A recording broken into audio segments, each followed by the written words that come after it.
গাজীপুরের কালিয়াকৈরে গরু চোর সন্দেহে ৩ জনকে পিটিয়ে হত্যা করা হয়েছে। এ সময় গ্রামবাসী একটি পিকআপ ভ্যান পুড়িয়ে দেয়। পুলিশ গুরুতর আহত অবস্থায় ৩ জনকে উদ্ধার করে হাসপাতালে নেয়ার পথে একজন মারা যায়, বাকি দুজনের মৃত্যু হয় হাসপাতালে নেয়ার পর। এই ঘটনায় এলাকায় আতঙ্ক সৃষ্টি হয়েছে।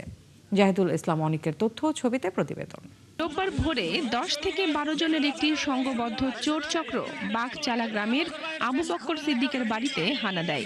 তারা গোয়াল থেকে গরু বের করার সময় বাড়ির মালিক টের পেয়ে চিৎকার শুরু করেন।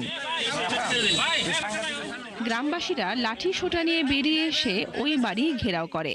এ সময় 3 জনকে ধরে বেধড়ক মারধর করে উত্তেজিত জনতা। পুড়িয়ে দেওয়া হয় গরু চুরির কাজে ব্যবহৃত পিকআপ ভ্যানটিও। এই গাড়িটাকে এইখানে না মোটরসাইকেল সামনে দিয়ে তারপর থামানি হয়।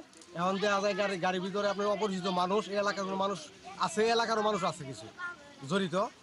পরে এদেরকে গণপিটানি দিয়ে তারা পাহারা দিয়ে তারা চোরটাকে ধরছে এবং এমন একটা অবস্থা ছিল যে গোয়াল থেকে বের করবে অবস্থা, কিন্তু বের করতে পারে নাই। পরে পুলিশ আহতদের উদ্ধার করে শহীদ তাজউদ্দিন আহমদ মেডিকেল কলেজ হাসপাতালে পাঠায়। কালিয়াকৈর থানার ভারপ্রাপ্ত কর্মকর্তা জানিয়েছেন, হাসপাতালে নেয়ার পথে একজন এবং চিকিৎসাধীন অবস্থায় আরও 2 জনের মৃত্যু হয়। যে সিডিএমএস পড়াশোনা দেখা যায় যে তারা আন্তঃজেলা চোর এবং ডাকাত দলের সক্রিয় সদস্য। তারা দীর্ঘদিন যাবৎ এই আমাদের গাজীপুর বিভিন্ন এলাকা হইতে তারা কৃষকের গরু চুরি করে নিয়ে বিক্রি করিতেছে। পুলিশ আরও জানিয়েছে, নিহত 3 জন হলেন পটুয়াখালীর সেলিম, গাজীপুরের শ্রীপুরের আজাহার এবং সিলেটের কৃষ্ণ। তাদের নামে বিভিন্ন থানায় একাধিক চুরির মামলা রয়েছে।